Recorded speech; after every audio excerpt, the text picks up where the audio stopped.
So you talk to a lot of executives. You're a coach. What are you hearing? Oh my gosh. It has been such a big year. I think that's the best answer. Oh my gosh. It's been an incredible year, and I started off sort of normal, we thought.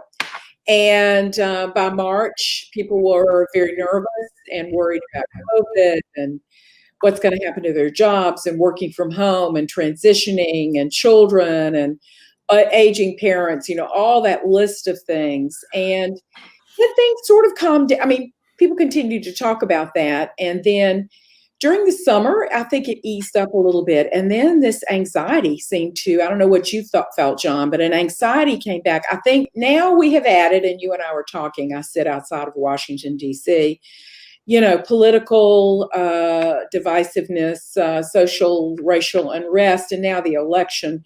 People are taking it hard. The uncertainty. When is this going to end?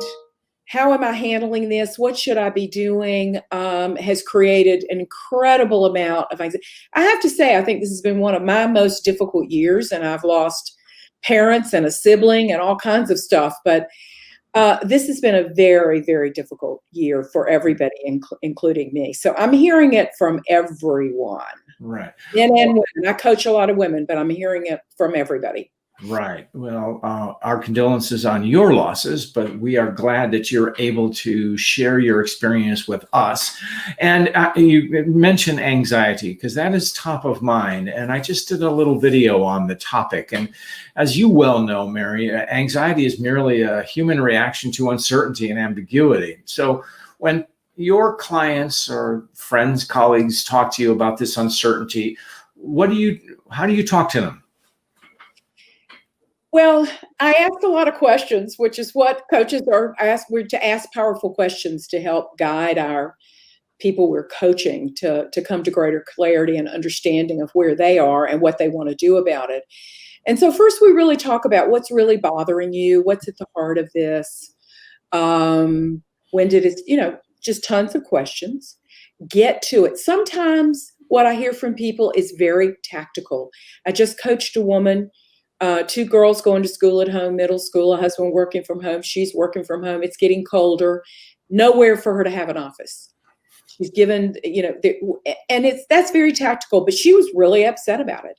So we talked for a full hour and we actually found a way to make it work. So sometimes it's a very tactical, very short term and somewhat easier. We brainstorm and it's easier to resolve. But then you go deeper and people are, depending on age, stage, do you have young children at home? I'm talking to several clients right now who are thinking of leaving their homes, getting out of cities, not happy being in the city, not happy with the education for their children or lack thereof, cost of living. I find that on a deeper level, people are really saying, do I really love what I'm doing? Am I happy in my job? And do I really love where I am? Should I consider? And then they start throwing all these big life questions on the table. And then they say, well, should I think about all this now, or is this the wrong time? And I say, no, let's talk about it. This is a good time. Because this might be a silver lining. Maybe you're questioning yourself on things you need to question yourself on. So then we go to the big life questions, which that's where I love to engage with the people I coach and really talk about something you love, your purpose, and are you achieving your purpose? Are you feeling good about it? Right. So then we start talking. Then there are, and I'm sure you're following all the resiliency gurus. I certainly am. I have my favorite, Martin Seligman, whom I love, the granddaddy of positive psychology, and he's got lots on about how to stay happy during the pandemic. And he says, whatever brings you joy, do more of it now. That's where we should spend our time. So I really do a happiness check-in with my coaching clients. And, what do you love? They said, what do you mean? What makes you happy? I said, well, let's talk about it. Before all this, what made you happy? I mean, do you love to read? Do you love to exercise? Are you a cook? Do you love a chef and you love to cook? Do you love fine wines? What is it that is really fun for you to do and brings you happiness? And I would say also relaxation. And that really, people lose sight. I don't know about you, but I'm working with people who wake up, have a cup of coffee, sit down in front of this screen, and they stay there all day until about 8 o'clock at night. And they ask me why they're so tired. They never take a break. Well, They don't walk around the yard or walk around their room or anything. They sit there. I said, this is why you're so tired. You've got to give your brain and body a moment to recuperate. That's great. I'm so glad, Mary, you explored this topic and you nailed anxiety the way that it needs ambiguity, in the sense of start small and tactical and practical. And I have something in a book I wrote years ago about purpose. Square the circle. Do what you can do. And you're exploring resilience with individuals, and I like, Martin Seligman's concept. I'll push back a little bit on the word happiness. Happiness is a chocolate sundae. Joy is the enrichment, and I do like chocolate sundaes, but it's the joy is the satisfaction we get from whatever, and reading, relaxation, and so I'm glad you nailed this thing about focusing too much on the screen. And for that, viewers who are feeling that, I encourage them to watch back episodes of this show, because I talked to psychiatrist Dr. Anna Useem and a colleague of mine, Donald Altman, who have great theories for the pause break, meditation, mindfulness. All of these are good things, and I know we work on that. So this is good tactical, practical advice. So thank you for raising this topic in a very practical way, Mary. Now I want to segue to what you excel in. And since you touched on the political sector, ambition. If I'm an ambitious man, everybody says, yay. If I'm an ambitious woman, they go, eh. So what's up with that? So it's true. And women view ambition as something negative, as it's inappropriate or fakey or not being true to themselves, because when they see ambition, they put a negative cover on it, and then they say, oh, I don't want to be ambitious. So I always start when I'm coaching women around ambition is let's talk about what is your in your heart, what is your ambition? Because there is an ambition. I believe there's an ambition gene. I have experienced that there are extremely ambitious people, and there are women and men, and there are less. It doesn't matter as much to some people. It really doesn't. It's not pushing down on their ambition. It's not part of who they are. It's not important to them. So I first try to get at, forget whether you're going to be successful or not, you're going to make money or not. Is this something that turns you on? Does it excite you? Do you like it? Does it fill you up? Is this something that's important to you? And if we get to the yes, then we start talking about, well, what does that look like for you? And I feel so many women do avoid it because they think they're going to get labeled as, whether it's too aggressive, too assertive, the B word, whatever you want to put at it. And they'll get a bad brand or a negative reputation for being too aggressive or too ambitious. Okay. And I say, well, let's not talk about ambition. Maybe we should rename ambition. Maybe we should rethink it for women if that's a title or a label that bothers you. Because yes, an ambitious man probably never gets a bit of pushback about being ambitious. No, it's lauded. It's, if actually, Mary, it works the other way. We would say, well, John has no ambition. That's not a positive. Right. So I try to, if I can, unthread it, unlayer it. Let's get to the bottom of it. And let's not worry too much about that label ambitious. Does achievement motivate you? Do you enjoy achieving? Does going higher and higher in an organization, getting more responsibility, bigger spoke, getting leadership responsibility?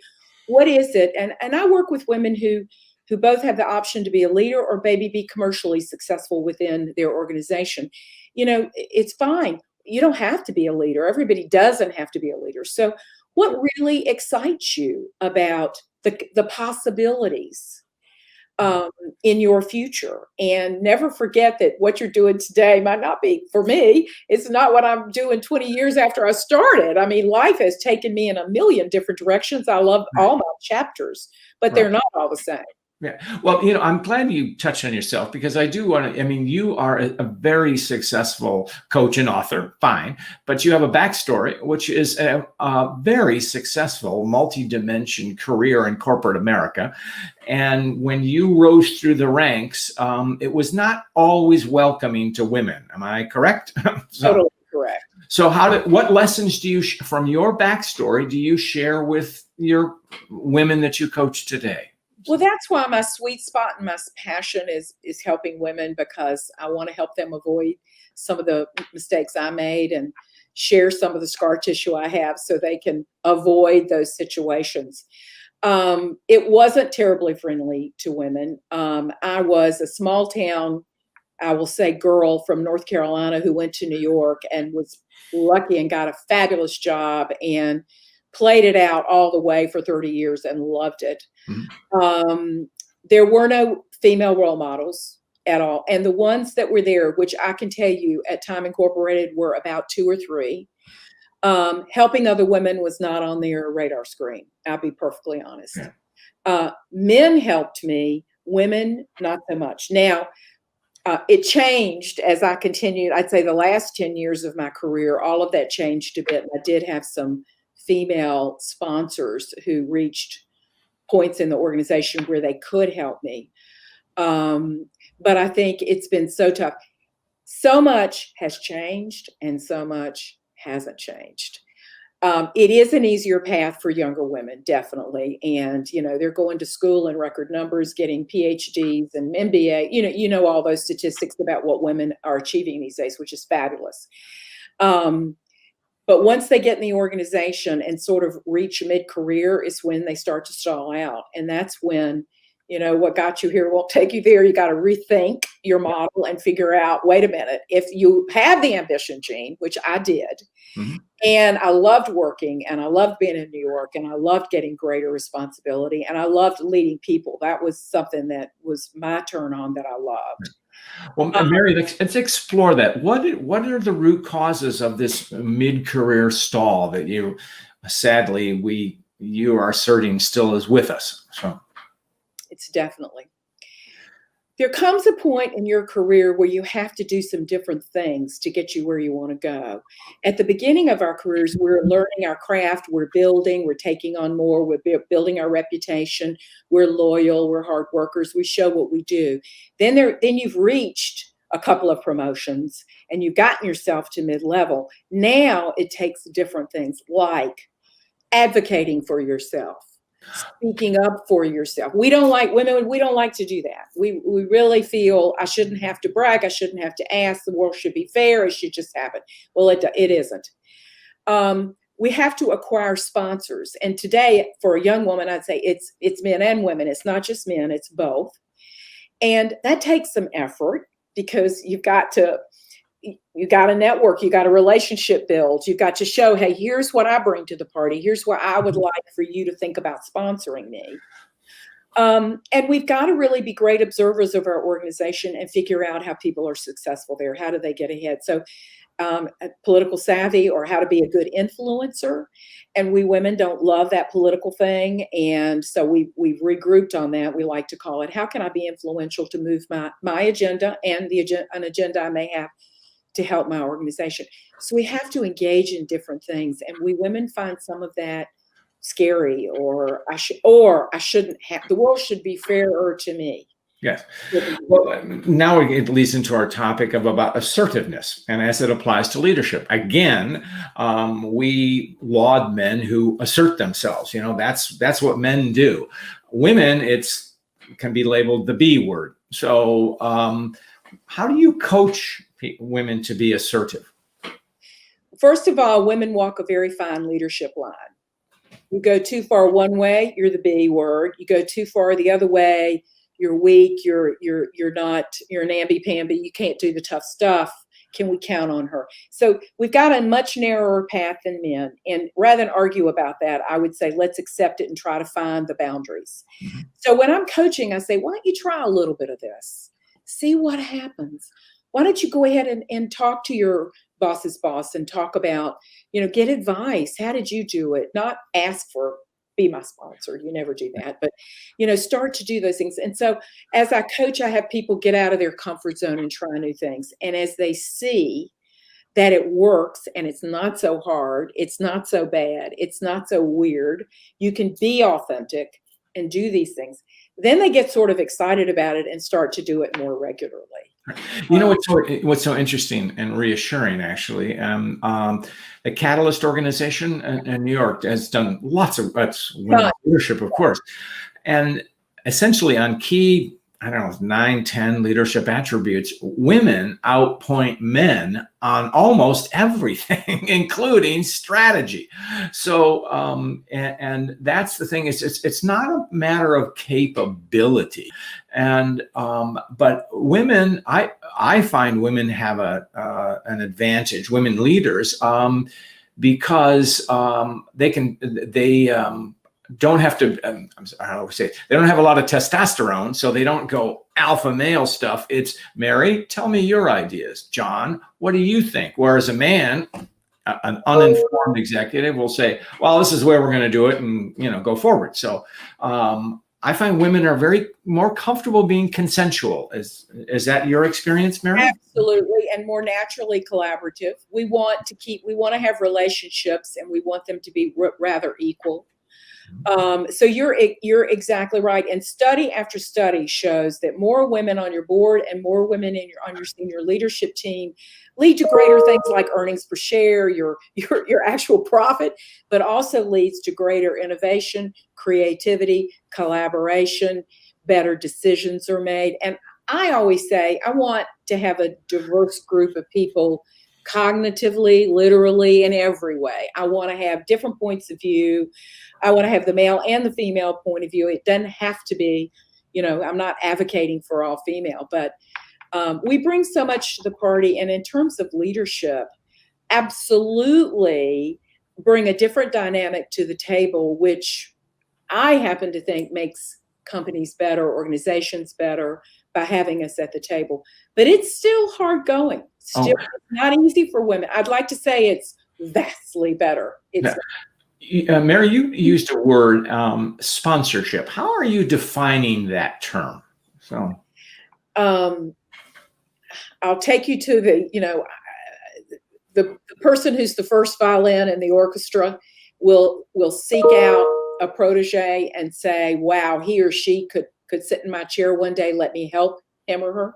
Mm-hmm. In corporate America, and I've done this. Mm-hmm. I see somebody in action. I say, wow, she has incredible potential. Let me see if I can help her. It's not mentoring. It's not friendly, comfortable. Let me give you a little feedback. I would spend some of my political capital on this individual to help him or her get somewhere in the organization. Men do it naturally. You men just do it, and you do it typically for other men. Okay. We women don't do enough of it, and we need to do men and women and men and women. So I'm seeking in the work I do with corporations to change the culture of the company to be one of sponsorship, because that's how it works. It's sort of like human nature.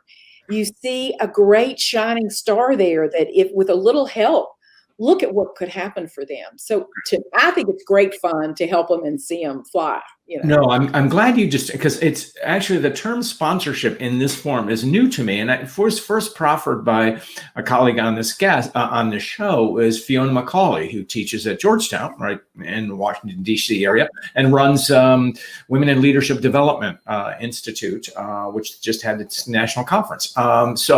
And she talks about the way she defines sponsorship, as you do, but she says, talk about the individual when they're not in the room, which almost sounds gossipy, but it's an advocacy. So that's what I ask my senior women. I'll say, tell me about your sponsors. And they say, well, what do you mean? I said, who speaks up for you in the room when you're not there? who pounds the table and say, if you don't promote Mary, I'll leave. She's fabulous. And they say, and then they say, why do you say that about Mary?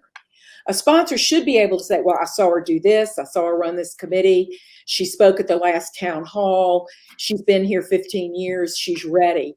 And if that person has political power and credibility, then they listen. And the more people in the room speaking up for you, the greater the chance you've got to get the next step. To really, and I've seen it. I have seen it. I'm sure you have too. It happens. Absolutely. In linked to this ambition, assertiveness, and sponsorship is the inner self and resilience. I know this is a topic of yours. So what are you talking about resilience right now? We kind of in a way led up with this topic, but what insights do you want to share, Mary? There's a spectrum on resiliency, from somebody who's very reactive and very emotional and takes it. They got a lot of passion and heart. They show it, they share it, all the way to the cooler, calmer, I'm the swan floating down the water, paddling as fast as I can underneath, but on top I'm very calm. So I think we have a natural inclination. It's in our DNA. And when I deal with someone who is very emotional and reactive, I really start to talk about, would you like to change that model? Would you like to maybe think about some, if you will, protocols that you could add to your life? Like, obviously, we need to do this all the time, but taking care of the whole body, whether that's your food, your diet, your exercise, your sleep. I'm a big sleep. I could go on forever. Sleep's hugely important. It absolutely is. And it's ignored. For a woman, I'll tell you, I've done some work on this. Women who don't get enough sleep are more likely to explode in the office in unfortunate ways. And we've really got to take. But then there's meditation, yoga, journaling, all those great sort of calm you down, listening to classical music. I don't know, whatever does it for you. So I am doing a lot on resiliency every time I talk to my coaching clients about, what are you doing today? How are you handling this crazy world of ours that we're living in? So I'm a huge proponent of figuring out your, if you will, your exercises for all parts of your body and doing them, whatever that might be, whether it's it's the breathing thing.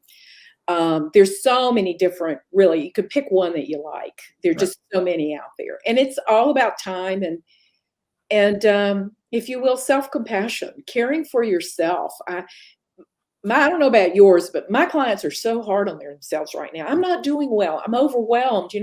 I'd give myself a really low mark these days. And I say, wait a minute.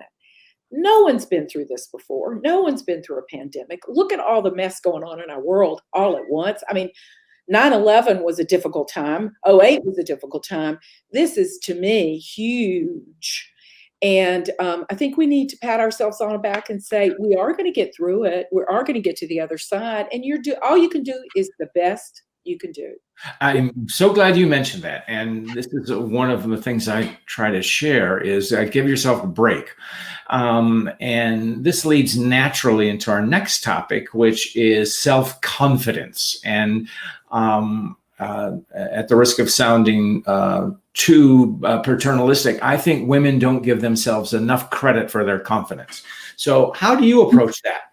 So you nailed it. I mean, if I really had to pick the one thing, if I could wave my magic wand for women, it would be to give them confidence, for them to see themselves as others see them. I tell them, I see you in action. Why don't you see you in action? Why don't you see your value? Why don't you see how great you are? We were launching a big leadership program with about 20 women in it. And the big boss, the CEO, had called them each to invite them to come to this high potential leadership partner program. And we went around the room and we were talking about confidence. And this lovely young woman said, when the boss called me, I couldn't answer the phone. I got panicked. What's he calling me about? And she said, I decided he was firing me. And she said, I kept putting it off and putting it off. And I looked at her and I coached her. I looked at her and I said, could it be the imposter syndrome lives within you? And she said, absolutely. So she was being invited to a program, an honor, to a high potential leadership program, and she'd been picked. And she was thinking she was being fired. Yeah. We have got to get this self-confidence thing under control. And I'm not sure I work a lot on this with my women. And if I can break through and let them see themselves for who they really are, not perfect. We all make mistakes. We all have failures. It's not about that. But to know how wonderful they are. And, most of them couldn't be arrogant if they tried. They couldn't even go there. One little exercise I do is when we talk about confidence, is cite your achievements. Just go through the things of what it took. Graduating high school, college, honors, promotion. All you wouldn't be here, especially with very successful people. You wouldn't be speaking to them, nor would I, had they not had quite a measure of success. The other thing is this is, and I think women can do this very well. One of the exciting things about self-confidence, and then do people have confidence in you? It's that ability to impart confidence in others. And I think women do that very well. You're good at that. Absolutely. Absolutely. And that's a gift. So. Oh, yeah. And we do that. And I want to add to your list your accomplishments kind of thing. I then ask the women I work with, how about giving me a story tell me a story about each separate one of your achievements. Tell me what were you wearing? How did you feel? What happened? And then they say, well, I graduated top of my class. I said, and you started off by telling me you had no achievements. Yeah. So sort of identifying all these great moments in their lives really works. And then increasing their storytelling, because I love storytelling for leaders as a way to be authentic and really show what you care about. And so I try to get the people I work with to be better storytellers.